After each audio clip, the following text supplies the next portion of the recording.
दिल्ली के Patiala house court ने एक रेप के मामले में महत्वपूर्ण टिप्पणी करते हुए आरोपी को अंतरिम जमानत देने से इनकार कर दिया है।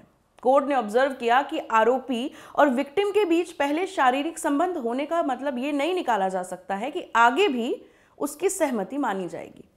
पूरा मामला क्या है वो आपको बता देते हैं। पुणे की रहने वाली एक लड़की ने मुंबई के पत्रकार वरुण हिरेमठ के ऊपर रेप का आरोप लगाया। उसने पुलिस में दी अपनी शिकायत में कहा था कि 20 फरवरी को दिल्ली के चाणक्यपुरी के एक 5 स्टार होटल में वरुण ने उसका रेप किया। विक्टिम और वरुण के बीच कथित रूप से व्हाट्सएप और इंस्टाग्राम पर बातें होती रहती थी और सेक्सुअल बातें भी होती थी। 20 फरवरी को विक्टिम वरुण से मिलने के लिए पुणे से दिल्ली आई। रिपोर्ट्स के अनुसार वो दोनों 5 स्टार होटल में रुके जहां पर ये कथित रेप की घटना हुई। इस मामले में आईपीसी की धारा 376 जो रेप से जुड़ी है, 342 यानी जबरन बंधक बनाकर रखना और 509 महिला की गरिमा का अपमान, इन सभी धाराओं के तहत चाणक्यपुरी पुलिस स्टेशन में केस दर्ज किया गया। इंडियन एक्सप्रेस की रिपोर्ट के मुताबिक विक्टिम ने अपनी शिकायत और बयान दोनों में ये बात कही है कि उसे डर था कि अगर वो कमरे से भागने की कोशिश करेगी तो उसे चोट लग जाएगी, इसलिए उसने आरोपी की डिमांड्स के सामने सरेंडर कर दिया। इस मामले में विक्टिम ने इन्वेस्टिगेटिंग ऑफिसर को वो व्हाट्सएप मैसेजेस उपलब्ध कराए हैं जो घटना के बाद आरोपी ने उसे भेजे थे। इन मैसेजेस में आरोपी अपनी हरकत के लिए माफी मांग रहा था। तो क्या कमरे में जाने के लिए राजी होना सेक्स की सहमति है?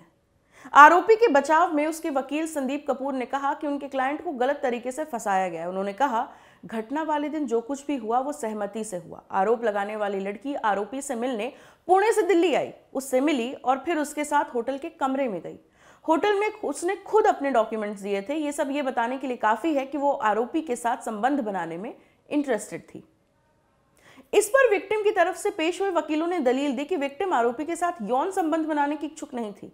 होटल की लॉबी में उसने आरोपी से ये बात साफ कही थी कि वो ऐसा नहीं चाहती है। किसी के साथ कमरे में जाने का मतलब ये नहीं है कि विक्टिम का इंटेंशन उसके साथ सेक्सुअल रिलेशनशिप बनाने का है।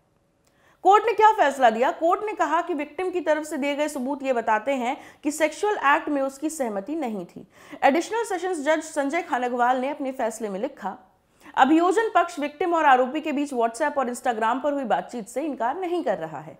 यह भी एक फैक्ट है कि विक्टिम और आरोपी के बीच अच्छे संबंध थे। दोनों के बीच सेक्सुअल नेचर की बातचीत भी होती थी, लेकिन इंडियन एविडेंस एक्ट के सेक्शन 53A को देखते हुए उन बातों का इस मामले पर कोई असर नहीं पड़ता है। ये सेक्शन कहता है कि चरित्र और पूर्व के सेक्सुअल अनुभव धारा 376 के तहत दर्ज होने वाले मामलों में प्रासंगिक नहीं है।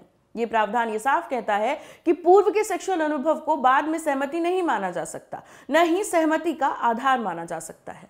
कोर्ट के फैसले का साफ मतलब ये है कि किसी भी यौन संबंध से पहले महिला की साफ सहमति होनी जरूरी है। अगर पहले दो लोगों के बीच संबंध रहे हैं, लेकिन किसी मौके पर अगर महिला सेक्स के लिए सहमति नहीं देती है, फिर भी अगर पुरुष संबंध बनाता है तो वो रेप माना जाएगा। आपका इस पूरे मुद्दे पर क्या सोचना है, हमें कमेंट सेक्शन में जरूर बताइएगा। ये स्टोरी आप तक लेकर आई थी कुसुम। मैं हूं प्रेरणा, कैमरे के पीछे है राशिद। देखते रहिए ऑर्डिनरी।